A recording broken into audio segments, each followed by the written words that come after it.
રામ ખેડૂત મિત્રો ભાઈઓ, આ 4-5 દિવસથી માવઠાનો માર હતો. તો 4-5 દિવસે હું આજ હનુમાન દાદાના દર્શન કરવા આવ્યો છું. પણ હું યુટ્યુબ પર મગનજી ઠાકોર બોલું છું. ખેડૂત ભાઈઓ, આ વિડીયાને તમે ખૂબ પ્રતિસાદ આપશો.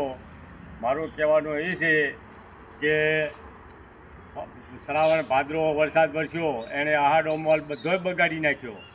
અને સરકાર આજ આપીએ કાલ આપીએ સહાય, તો આજ દિવસથી એ પણ સહાય નથી આવી. અને આ બીજો માર પાહનવાયા, તો પાહન પર અમારા બધાએ પહોંચી નાખ્યા અને કાંઈ પણ ના રહેવા દીધો. તો હજુ સુધી સરકારની આંખ કેમ નથી ખુલતી? તમારો સરકાર પાસેથી કાંઈ લેવા જઈએ કે વેપારી પાસેથી કાંઈ લેવા જઈએ તો એના ડબલ ભાવ, અને અમારો કાંઈક ખેતરમાંથી આવ્યું હોય પાક અને પેઢીએ જઈએ તો ઈરાઈ મોઢે માગ્યા અમને હા મફતના ભાવમાં અમારી લઈ લે. ગમે તે વસ્તુ, કપાસ છે, એરંડા છે, સરસિયા છે, રાયડો છે, ઘઉં છે.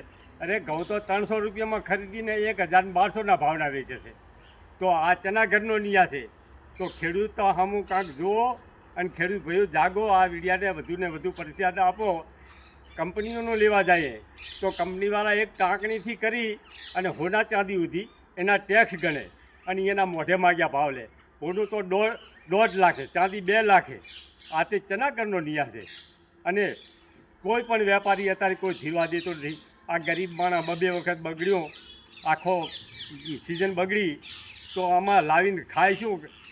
બિયારણ ક્યાંથી લાવે, ટ્રેક્ટર ક્યાંથી લાવીને હકાવે? તો પછી સરકાર પહેલાં રાજા મહારાજાએ સહાય આપતા અને ભંડાર ભર્યા હતા આપતા અન્ન પાણી. પણ આજ તો આ સરકાર તો આથરી છે, કોઈની કોઈ રાડ જ સાંભળતું નથી. આ શું કરવાનું આમાં? ખેડૂત તો હવે તો આપઘાત કરવા તૈયાર છે. તો મિત્રો, આ વધુને વધુ આ વિડીયાને પ્રતિસાદ આપશો અને વધુને વધુ આગળ મેકશો.